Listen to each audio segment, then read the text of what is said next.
We know that our world is changing, our climate's changing, we know we've got to do something about it. Scientists have been telling us for years that the temperatures are going up, that global warming is a reality that we have to deal with. And most people, I think, are very concerned about climate change and the future of our environment and do want to do the right thing.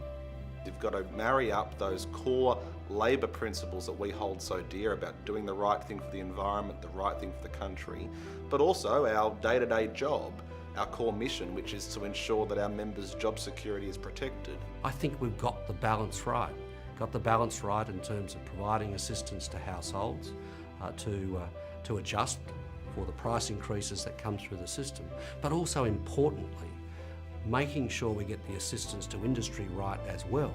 As soon as you put a price on it and say, well, big polluters will have to pay that price, like smart business people do in all other areas of their business, they'll look at the bottom line and they'll say, gee, how can I cut that price I'm paying for carbon pollution? And so now, rather than being able to pollute for free, they'll have to buy a permit, essentially, for every tonne of pollution they produce. You know, it's jobs at the centre, and it's also low-income workers and pensioners. They're the other potential casualty of any major structural shift in the economy, and they have been wrapped up in cotton wool by this government, and it's a credit to them. Labor's been the government, the party that's found the way to deal with that future issue, but deal with it in a way that's fair.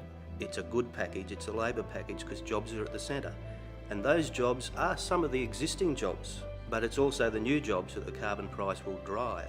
This is going to drive billions of dollars in renewable energy alone. There's going to be more jobs in manufacturing these sorts of technologies, in commercialising them. Because if you want to build wind power, if you want to build solar power, if you want to build geothermal power, you need steel, you need aluminium, you need copper, you need brass, you need glass.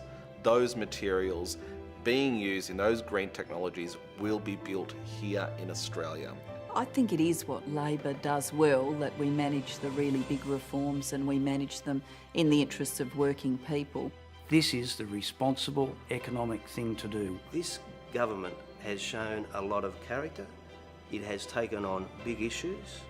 And since 2010, to do that within a minority government framework is just incredible. There's never going to be that perfect political day. It's always going to be hard. It's always going to be contested.